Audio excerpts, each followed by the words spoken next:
Hey guys, so like Dr. Mathis said, I'm Sophia and I'm a senior psychology major. So I have had the privilege of having some classes with Dr. Entwistle, and so he has a long list of accomplishments. He's the distinguished professor of psychology here at NGU, and then he also has his bachelor's from Taylor University, and then a master's and a PsyD from Biola University. He's worked as a licensed clinical psychologist, and he served as a professor for over 25 years. And among that, he's also had books and articles that have been published.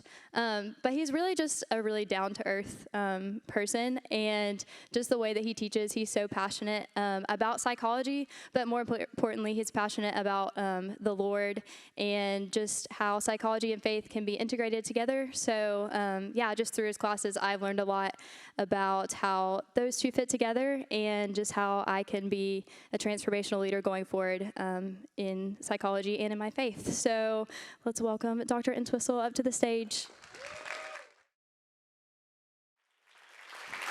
Thank you. Thank you. It's good to be here this evening. I figured nobody was going to be here when I saw how nice the weather was. So if this were a class, we'd all be wanting to go outside right now. So our topic tonight is psychology in the light of the Imago Dei. And specifically, we're going to look a little bit at a new part of psychology known as positive psychology. And if it's a topic you're interested in, I'm actually going to be teaching a course in it next fall. So put a little advertising plug in there. I want to start by a story about a rabbi by the name of Simcha Bunim. Simcha Bunim was a rabbi in a part of Poland that's about halfway between Warsaw and Krakow, in one of these unpronounceable towns in Poland. And he was doing something in some ways not dissimilar to what we're doing. He was an Orthodox Hasidic rabbi, very conservative part of Judaism, but he was also interested in German rationalism, in the philosophy of the day, and he was wondering how to put these two things together. One of his probably best known pieces of advice is on the screen up here. He said this: "Everyone must have two pockets with a note in each pocket so that he can reach into one or the other depending on the need. When feeling lonely and depressed, discouraged, or disconsolate, one should reach into the right pocket and there find the words, 'The world was created for me.' But when feeling high and mighty, one should reach into the left pocket and find the words, 'I am but dust and ashes.'" I think Rabbi Bunim is right. We can easily tend towards one extreme or the other, and we often need something to ground us, to pull us back. As individuals, we often get out of balance. People who are prone to depression often find themselves pulled to the darker side and need that piece of paper that says, "You're really made in the image of God. You're special. You are of immense value."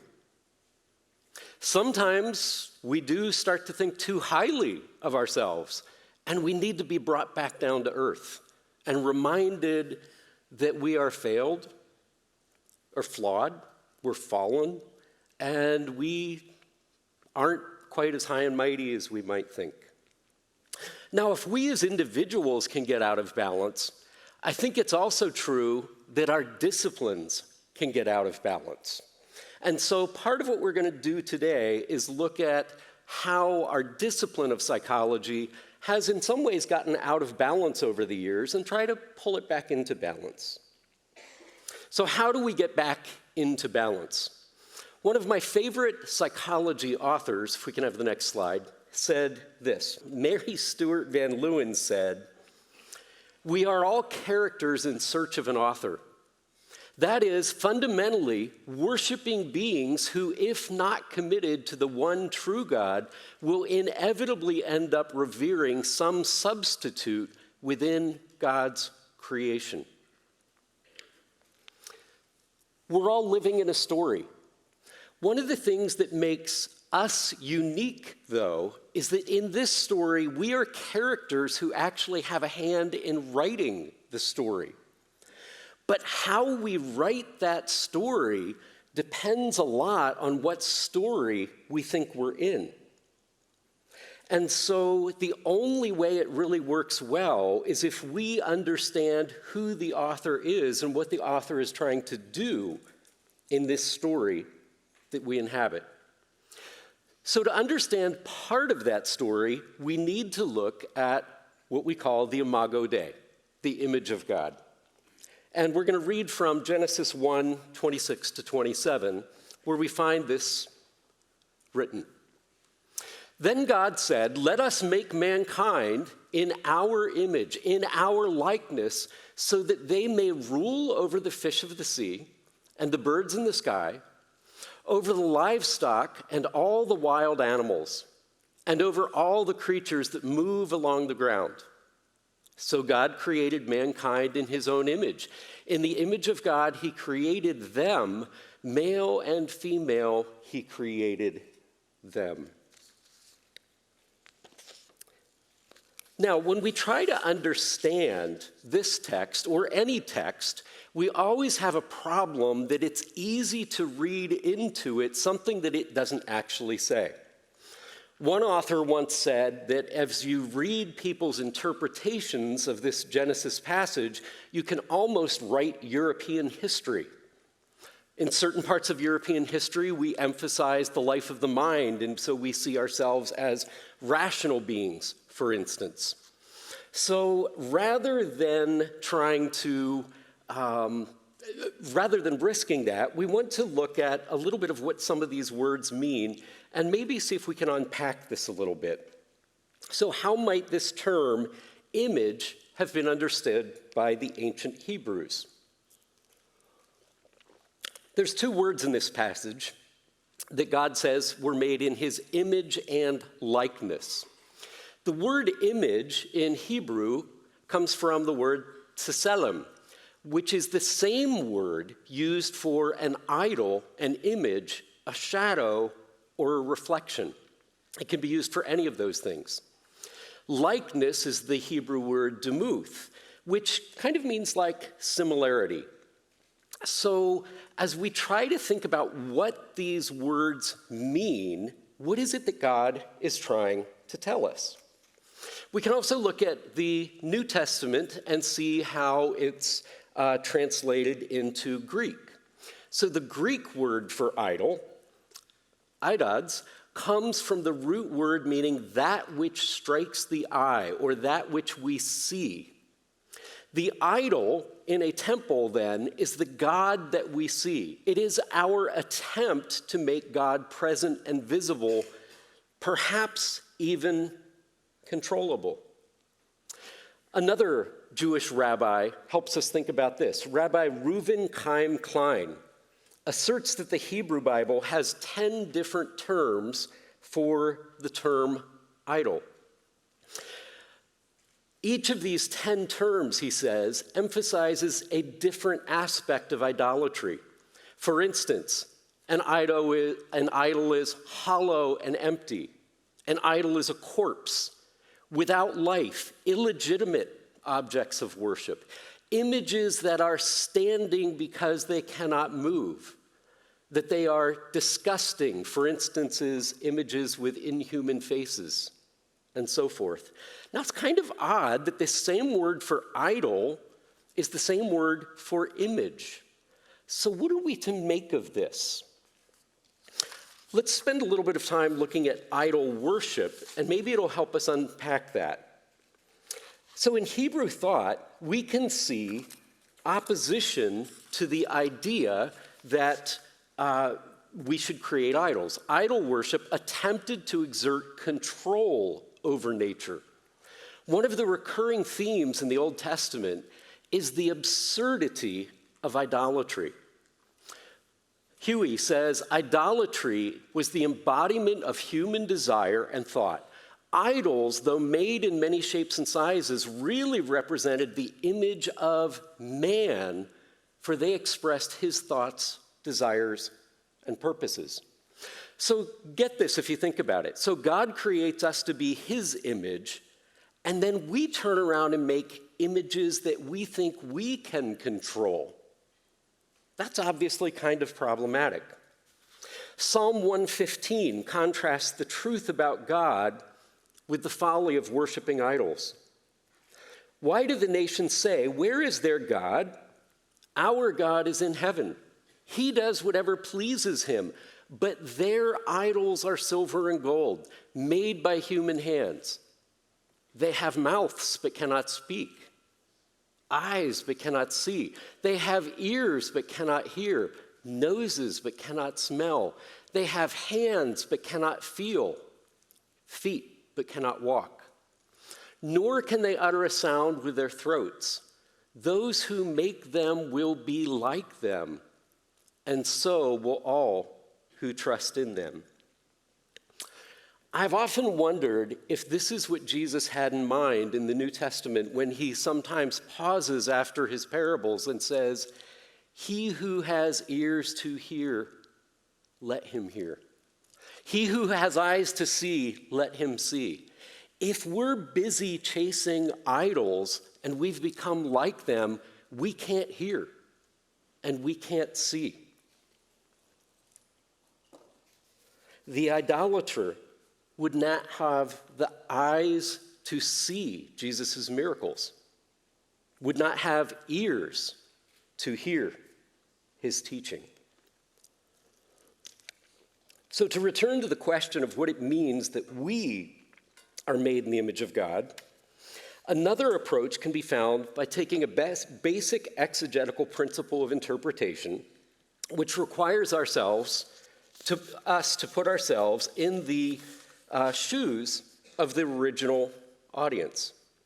So what might the phrase, "the image of God," have meant to the original recipients of the book of Genesis? The image of a god was a familiar concept within the ancient Near Eastern cultural context in which Genesis was first read.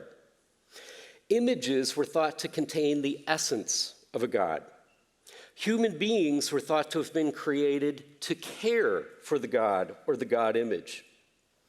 Politically, however, the ancient Near Eastern religions promoted social stratification. Kings and priests had more access to the gods and hence more power than common folk. In Egypt, it was actually common for the pharaohs to claim that they had been suckled by the gods to reinforce the idea that they themselves were divine. The blending of the god image with the elevation of the king supported an incredible imbalance of social power. It was understood that kings ruled their provinces as God's representatives, as stewards of the land, resources, and people belonging to a local deity. Oppressive kings created and sustained economic, political, and educational systems that favored the elite and oppressed the marginalized. Now, imagine in that cultural and cultic context to learn that we are the image of God. Each of us bears the divine image, individually and corporately. This turns that whole system on its head. You can even see this in the Sabbath laws. In Egypt, it was believed, as we try to measure time, time was measured in 12 months of 30 days with 10 days in each week. And the people who are well off, well-to-do, get 1 day off each week. What about those who are lower? What about the slaves? What about the Hebrew slaves? Well, they obviously didn't get time off, except when all the work was done.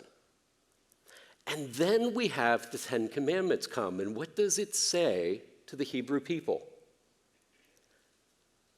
6 days shall you labor, and 1 day shall you rest. Neither you, nor your servant, nor the foreigner among you, nor your donkey. Everybody gets 1 day off. Why?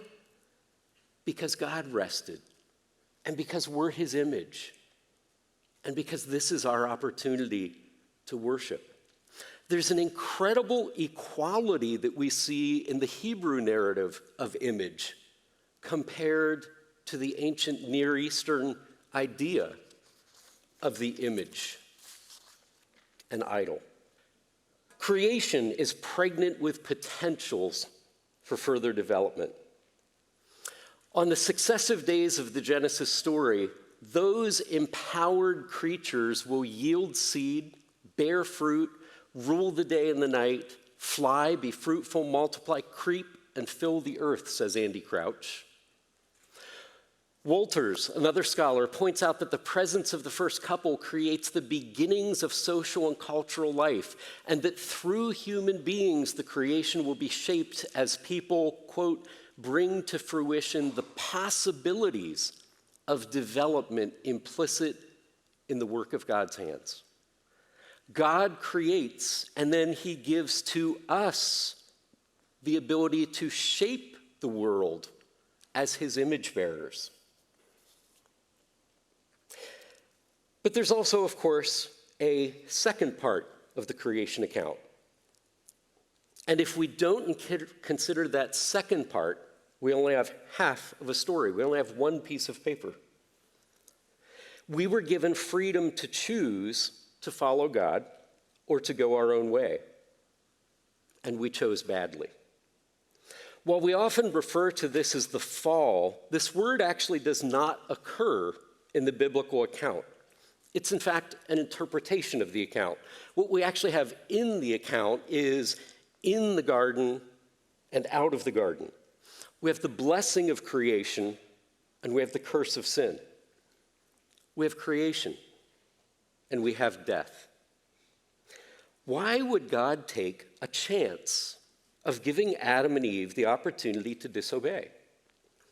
I suspect that it is simply because one cannot freely follow unless one can also freely refuse to follow.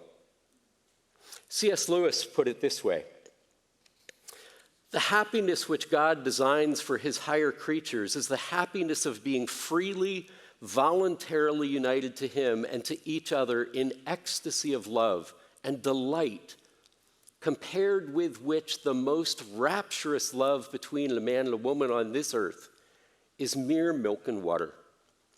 And for that, they must be free. Of course, God knew what would happen if they used their freedom the wrong way. Apparently, he thought it was worth the risk. Now, at this point, you may be asking, what does all this have to do with psychology? That's a good question. I'm glad you asked. Remember that I said that every person in every discipline is writing a story. We all have proverbial pieces of paper in our metaphorical pockets that state what we believe about the fabric of the world in which we live. Psychology, too, has a story to tell. Part of that story reminds us that we are part of the created world. We can study the anatomy and behavior of our fellow creatures and gain some insights into our own anatomy and behavior. We can study neurons and brains in a purely mechanistic way. We can look at the myriad of factors that shape behavior, and we can affirm that there are biological, social, and behavioral factors that determine our behavior, over which we have no control. There's a sense in which it is true to say that we are machines, but it is also true that we are much more than machines. Although we are part of creation, we are also image bearers. So perhaps we should have two pieces of paper in our pockets, one which says, I am a creature, and one which says, with all of humanity, I represent God on earth as a steward over creation. I think another implication of what we have been discussing is that we can see the brokenness of humanity. Throughout its history, psychology, and particularly clinical psychology, has focused a lot of attention on what is wrong in human behavior. Alzheimer's disease, interpersonal violence, prejudice, discrimination, misogyny, narcissism, anxiety, depression, and a host of other topics clearly affirm that the world is broken. And these things have often been the bread and butter of psychology, and rightly so. The literature on the integration of psychology and theology is replete with thinking about these topics, and they are certainly consonant with the dark side of humanity that we often read about in Scripture. But one wonders, is there more to the picture? Is there goodness that we might be overlooking in our quests to deal with the brokenness of our world? Do we need to have two more pieces of paper in our pocket? C.S. Lewis once said, the devil sends errors in pairs of opposites. Now, to be fair, when I first heard this, I was probably your age, those younger people in here, and I actually misheard it. I thought that the person had said, the devil always sends errors in Paris.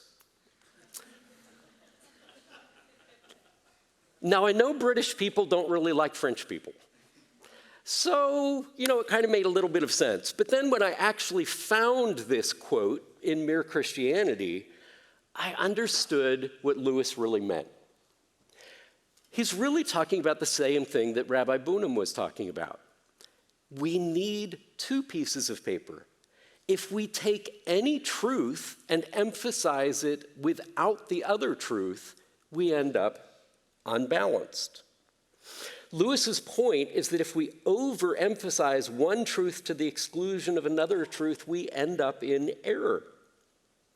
So perhaps we need two more pieces of paper. One which says, I am broken and desperately in need of grace in this broken world.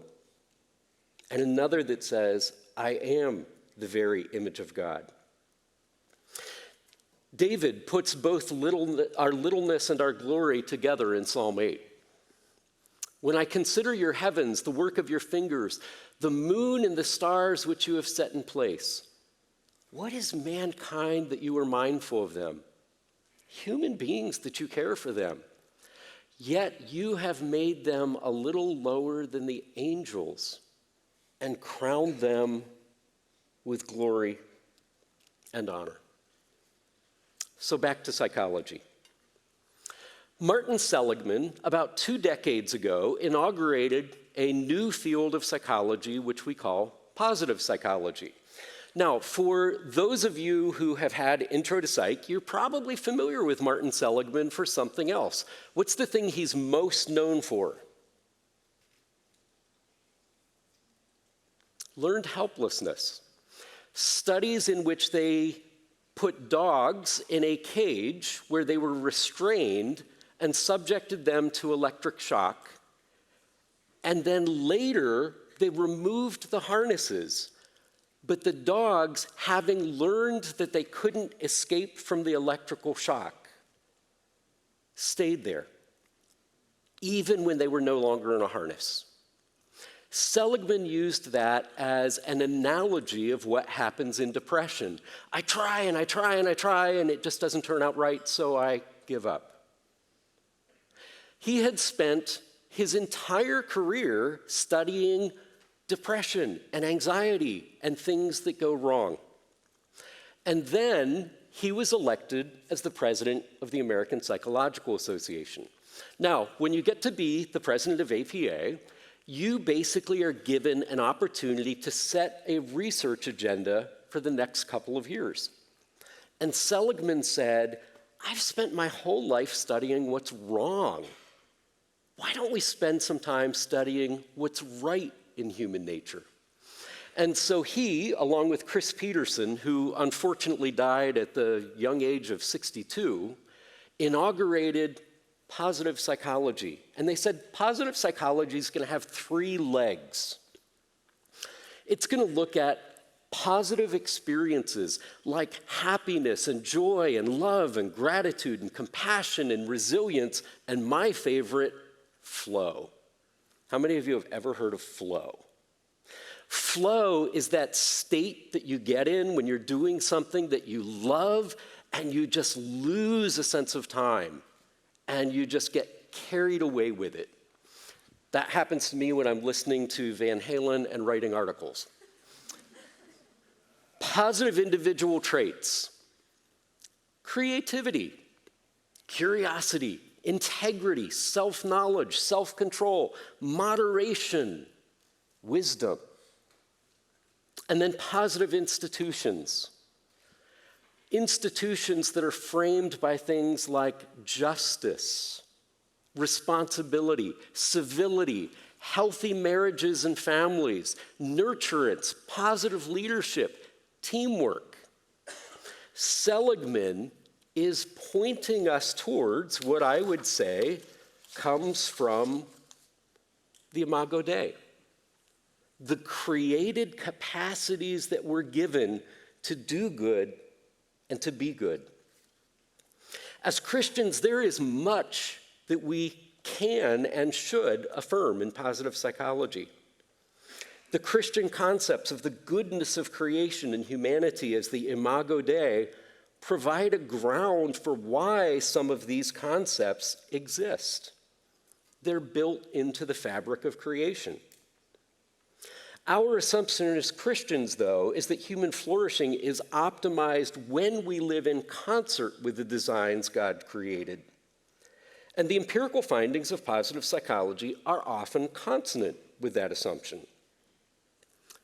Just as importantly, however, there are points at which Christian theology can provide a much-needed counterbalance to keep us from becoming unrealistically optimistic, a point to which we'll return in a moment.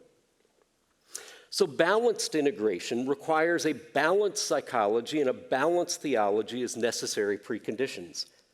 In this vein, there are also some important cautions to keep in mind when relating Christian theology to positive psychology more broadly, which will be the focus of the remainder of our time. First, several of the virtues commonly promoted by positive psychology don't actually correspond to recognized Christian virtues, and in some cases, there are serious differences between competing descriptions of human flourishing.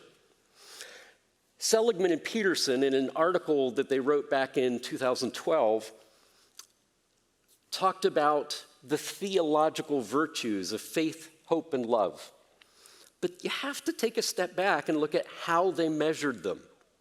Faith, having coherent beliefs about the higher purposes and meaning of the universe. Having beliefs that the meaning of life, about the meaning of life, that shape conduct and provide comfort. Now, that's kind of an interesting definition of faith, but it's certainly not a very Christian one. Or how about hope? Hope is expecting the best in the future and working to achieve it. Well, that's certainly optimism, but it's certainly not the hope that we have in Christ. Or how about this one? Love. Valuing close relations with others, in particular those in which sharing and caring are reciprocated. Well, that's certainly not the self-giving agape love that we're called to, although it's a good thing. So, off the bat, we have some problems in terms of definitions. Another caution about positive psychology comes from within psychology itself. Social psychology after World War II taught us an awful lot about conformity behavior and our ability to go along with doing unspeakably evil things. Why did social psychology start to look at those things? Because of what happened in World War II in the concentration camps.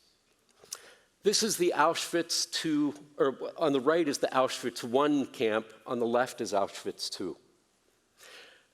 Along with several NGU students and Dr. Dobson, we hope to be there about 2 months from now. When you go through Auschwitz I, it only held 30,000 people. It wasn't big enough for what the Nazis called the final solution of the Jewish problem. And so they built on the left Auschwitz II. That is less than half of the camp. Every chimney that you see there was a barracks, and every barracks held 300 people. That camp held hundreds of thousands of people. It's estimated that about 1.1 million people were killed there during World War II. Why? Because they were people that the Nazi Party didn't like. Most of them were Jews, of course. But there were also political prisoners, Russians, gypsies, homosexuals, anyone that was in their way of them trying to create the image of the world that they thought was the right. This is sobering. I once asked a guide in one of my many trips to Auschwitz, what's the hardest thing for you to understand, even though you go to this every single day in your job? And she said, the hardest thing for me to understand is that these people who did horrible things all day long went home and were good fathers and good husbands. 40% of the Nazi guards identified as Protestants. 30% identified as Roman Catholic. There is perhaps few other places in the world that show our tendency to human depravity more clearly than this. And yet, this is also a place where you can learn about human goodness. When a group of children came to the camp and hadn't eaten for 3 days, men who were surviving on less than 1,000 calories a day scraped together their breadcrumbs and smuggled them to the children. When a prisoner would escape, the Nazis would round up 10 prisoners and execute them. One time, when that happened, there was a Roman Catholic priest from Poland whose name was Father Maximilian Kolbe. And he stepped forward and said, "This man has a family. I will take his place." He volunteered to be starved to death in a standing cell. What is it Jesus tells us? Greater love hath no man, but that he lay down his life for his friends. Human evil and human good side by side. But there's a temptation when you go to a place like this where you want to say, here's the bad guys and here's the good guys. Alexander Solzhenitsyn, who survived the gulags in Russia, came away with a very different conclusion. He said this: the line separating good and evil passes not through states, nor between classes, nor between political parties either, but right through every human heart and through all human hearts. It's not that there's good and bad them, there's good and bad me. And there's good and bad, you. And we have to get that balance, or we have a problem. So a reasonable question then is whether or not something like positive psychology might run the risk of us enjoying the flatteries about our own goodness and neglecting some of these hard truths. Now, I think there's something very instructive that we can learn from Seligman himself. In 2002, Seligman was asked why he rejected the idea of a God who is omniscient, omnipotent, and good. And he said that instead he sees humanity as something that is basically becoming godlike. We can have the next slide. Seligman replaces the view of the Imago Dei that we have been talking about here with a view of humans as gods in the making. A process that continually selects for more complexity is ultimately aimed at nothing less than omniscience, omnipotence, and goodness. This is not a fulfillment that will be achieved in our lifetime or even in the lifetime of our species. The best we can do as individuals is to choose to be a small part of furthering this progress. This is the door through which meaning that transcends us can enter our lives. A meaningful life is one that joins with something larger than we are. And the larger that something is, the more meaning our lives have. Partaking in a process that has the bringing of a God who is endowed with omniscience, omnipotence, and goodness as its ultimate end joins our lives to an enormously large something. In short, Seligman claimed that evolution and positive psychology will enable us to move towards omniscience, omnipotence, and goodness. That is, to become godlike. This is eerily reminiscent of the way Genesis describes original sin, when the serpent tempted Eve by saying, "You will be like God." That, it seems to me, is the temptation of positive psychology or of any view that wants to highlight human potentials if it is not tempered by an appreciation of human evil. And if it whispers that we can be like God, rather than that we are finite temporal creatures made in the image of God. To be sure, there are things that we should affirm in positive psychology, but leaning on it alone is like pulling out the slip of paper that says the world was created for me. But if we fail to recognize that it was in fact created, and that we are image bearers rather than God himself, then we have fallen into idolatry. We need the balance of the second slip of paper, "I am but dust and ashes," to remind us that we are finite, broken people in desperate need of redemption. In whatever ways the Imago Dei persists in humankind, it is evident that our relationships are broken, our reasoning is sometimes flawed, our moral compasses frequently point in the wrong direction, and we often exercise dominion over the creation wrongfully as exploiters rather than caretakers. But still, it is evident that the Imago Dei remains. The Imago Dei is certainly relevant to the value of each human person and to how God's goodness is expressed through human individuals and human communities. Likewise, positive psychology can help us understand ways that foster positive institutions, virtues, and character strengths. But these must be tempered by an appreciation for human limitations and human sin. The concept of the Imago Dei reminds us of the fact that all good things emanate from and owe their existence, allegiance, and worship to God.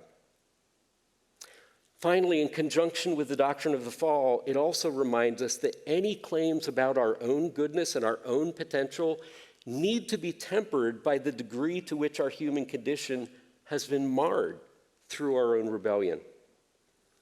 And yet, we must never forget Scripture's words in Genesis 1:31. God saw everything that he had made, and indeed, it was very good. Let me close this in prayer.